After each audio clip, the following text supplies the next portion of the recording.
This is your WW3 news regarding, I don't know whether they mentioned about the Italian manufacturer of motorcycles and motor vehicles, Piaggio, which is known for Vespa and Api. Well, 2004, more than 20 years ago, 22 years ago, it risked bankruptcy until a geezer like Roberto Colonnini came and really saved it. But mind you, in the last few years or so after the death of Roberto Colonnini, Matteo and another of his sons, forgotten the name of the other chap, Michele, right? They have taken over the so-called legacy of the old man, basically.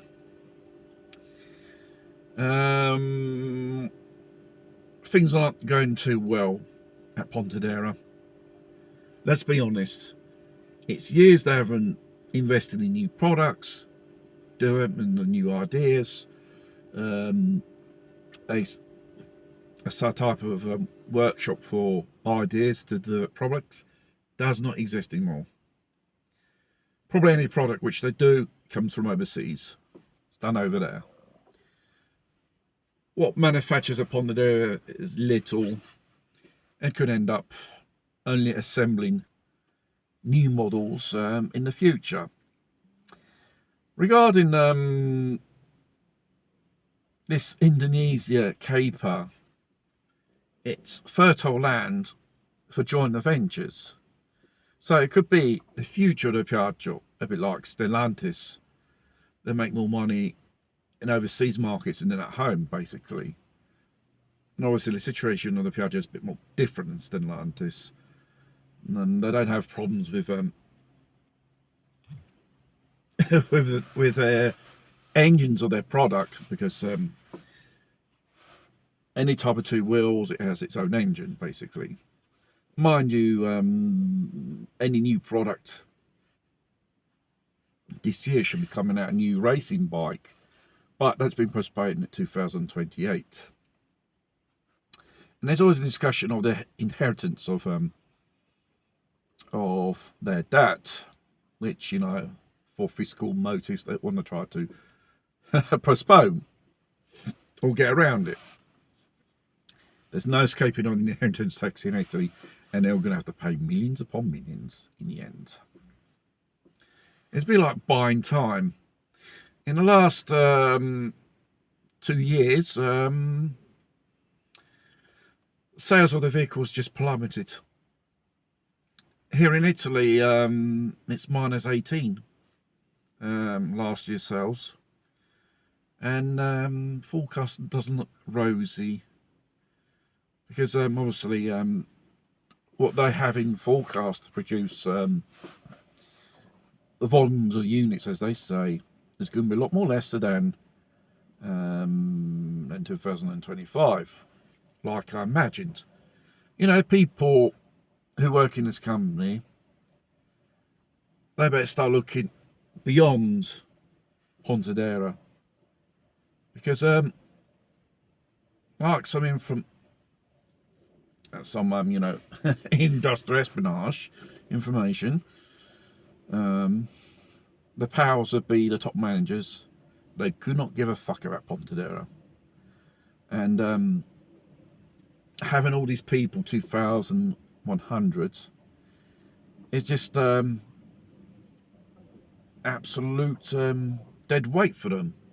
It's a bit like a ball and chain for them to continue. And obviously, producing in Italy motor vehicles instead of overseas, it's an economical suicide.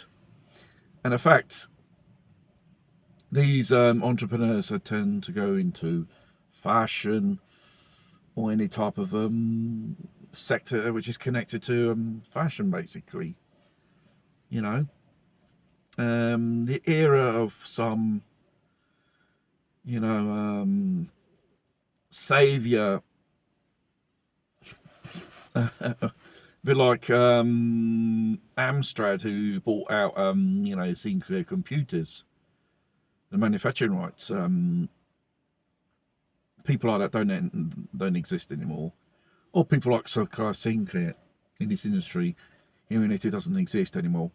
The only thing which holds out is Ferrari, and people like that. But the most famous product in the world, Vespa, has got a very uncertain future, and a very uncertain future for its employees at Pontedera, for starters, because they're still at home on what they call solidarité since the middle of November. And obviously they're postponing the entry for people. Some say it's a bureaucratical thing, and they do this program organisation which is called PO, which is their forecasting. Oh, we're going to make so much of that, we're going to cut down on that, and blah blah blah. It's basically their industrial organisation for month by month. We go week by week instead of month by month. It's gives you an impression for the people inside who really are aware of things. These people, it's out of control. Or they want to make you believe it's such a shit. Nafters, you know, all that dead weight they can get rid of. Like I said, there are only two things for this company. They do a joint venture, or they sell out to some Indian or Chinese competitor who has the manufacturing capacity to build these things overseas, future models, developments. And obviously, Indians, when it comes to certain things, I think they were interested in the Kappa TM or something like that some time ago, when that in hands like that, just like that. Well, we'll have to see. But you know, the old trick which this company did us with trade unions and the world and stuff like that, when it comes to asking questions, what's your industrial plan for this company? So much big discussions on in front of the press, and in the end, most of these things don't are realised in the end. You know, there's no practical result what they have achieved in the end. It's all mouth, no action, as usual. You know, that type of ardy-blardy stuff, basically. And the fact is, 2 years ago, the Piaggio has sent overseas the iconic three-wheeled van, which launched the after-war economy of Italy, economical form of transport. Now, the Fiat would be doing that. It's called a Tris. Its electric version has the same type of autonomy and range as the gas version, 10,000 euro. It's not made in Italy, it's made in Morocco. This is the fact.